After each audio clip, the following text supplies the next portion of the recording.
Oh, hello, great readers. I'm Belchan. I'm Nimakung. I'm Banchan.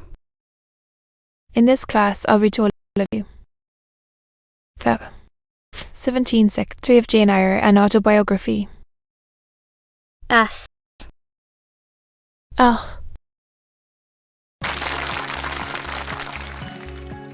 Jane Eyre, an autobiography. Brontë. 17 Sec. 3. They dispersed about the room, reminding me of their movements, of a flock of white plummy birds. Threw themselves in half-reclining positions on the sofas and ottomans, tables, and examined the flowers and books. The fire. Then I knew their names afterwards, and may as well mention them now. First, there was Mice Ishan and 2 of her daughters, evidently Bin, a handsome woman and was well preserved still. Of her daughters, the eldest, Amy, was rather little Nav. Face and manner and piquant in form, sash became her well. The second, Lusa, in figure, with a very pretty face, meanwhile Jiffin. Both sisters were fair as lilies, stout personage of about 40, very erect, very haughty looking, a satin robe of changeful sheen of an azure plume, and within the circle of a band of gems. Mice. Colonel Den was less showy, but I thought more ladylike. She had a slight figure, a pale gentle face, and fair hair black satin. Dress her scarf of rich fern lace bow ornaments pleased me better than the rainbow radiance of the titled dame. The 3 most distinguished Bertley, perhaps Dowager Lady Ingram and her daughters Blanche and Mary. Of the lofty stature of woman, the dowager might be between 40 and 50. Her shape was still fine, her hair by candlelight at least still black. Her teeth too were still apparently perfect. Turned her a splendid woman of her age, and so she was. Doubt, physically speaking, in her bearing and countenance. She had Roman features and the double chin disappearing into a throat like a pillow.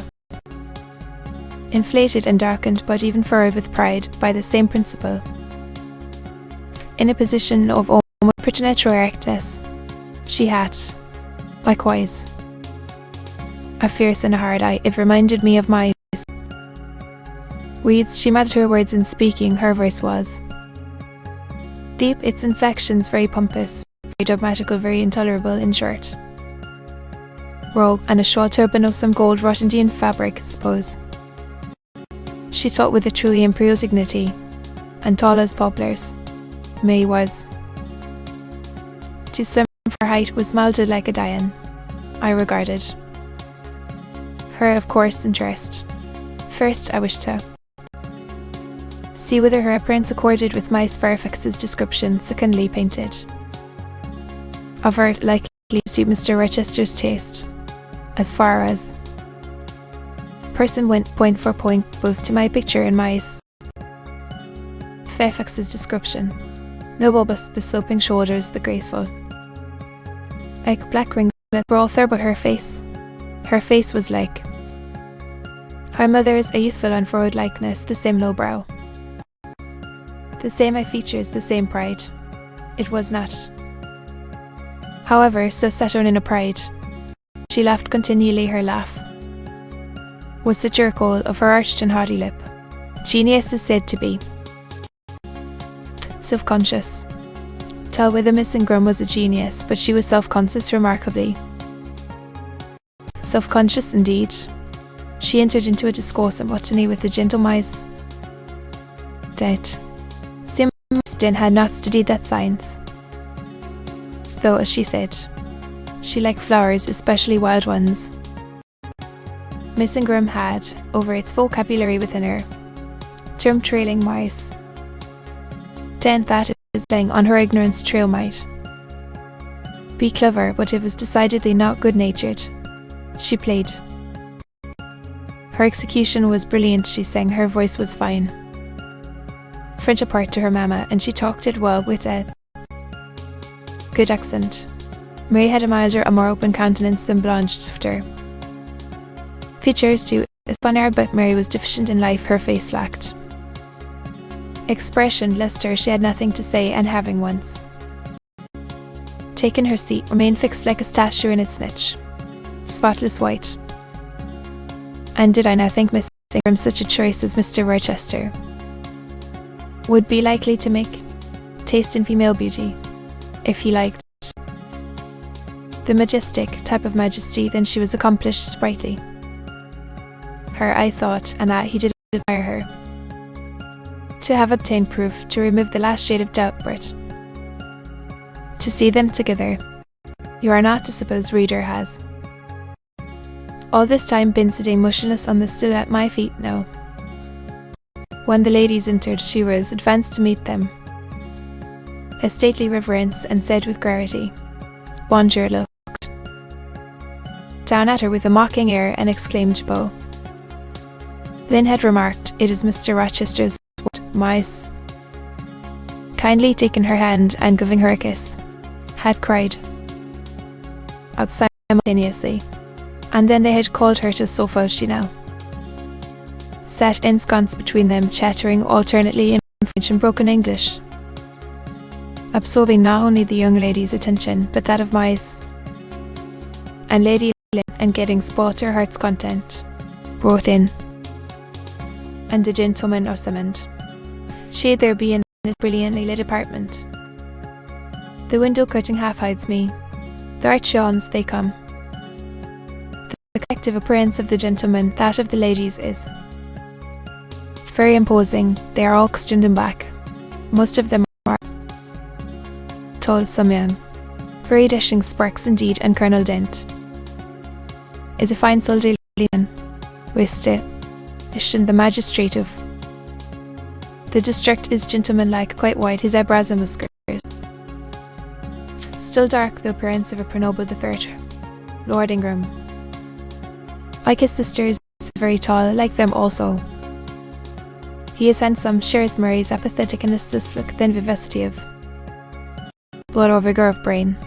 And where is Mr. Rochester? Comes in. Lass, I am not looking at the arch himter. I try to concentrate my attention on those knitting needles have in my hands, lie in my lap, whereas I distinctly behold his figure. Inevitably recall the moment when I last saw him, what he deemed an essential service, any hand, and looking down on my face, a heart full and eager to overflow. In those emotions I had a part. How near had I approached him at that moment? What had occurred since, calculated to change his and my relative positions? Yet now how distant, how far estranged we were. So far estranged, to expect him to come and speak to me. I did not wonder when, without looking at me, the room, and began conversing with some of the ladies. See, that is. Attention was riveted on them, being observed, that my eyes were drawn involuntarily to his face, not keep their lids under control, they would. Our eyes fix on him. I looked a poignant pleasure. Who old, with a steely point of a guinea, has crapped his poisoned. It stoops and drinks divine draughts, nevertheless. If that beauty is in the eye of the gazer. My master's colourless, face square, massive brow, broad and jetty eyebrows, deep eyes, strong features, firm, grim eye, thorough energy, decision, well, were not beautiful according to rule, but they were more than beautiful to me. Full of an interest, my own power infected them in his. And visions of love they detected, and now him they spontaneously arrived, green and strong. Without looking at me, I compared him with his guests. Grace of the lens, Colonel Dent contrasted with his look of native pith and genuine power. Had no sympathy in there. Appearance, their expression, most observers would call them attractive, handsome. Imposing, Mr. Rochester at once harsh-featured and melancholy-looking. I saw them smile, was nothing, their smile the tinkle of. The bell as much significance as their laugh. I saw Mr. Rochester. Smile eyes stern, features softened and gentle, its ray both searching and sweet. He was talking the moment to Louisa and Ashton. With come that look which seemed to me so penetrating to full. Their colour to rise under it, I found they were no sense. He is to me, I thought, he is not of their kind. Language of his countenance and movements, though rank and wealth sever. So idly, I have something in my brain and heart, in my blood and nerves, that assimilates me mentally to him. Did I say? A few days since. His hands? Then as a paymaster? Blasphemy against nature. A very good true feeling I have ghettos. Impulsively round him. I know I must conceal my sentiments. I must. Smother hope me. For when I say that I am of his kind, not mean that I have his force to influence and his spell to attract. I mean only that I have certain tastes and feelings in common with him.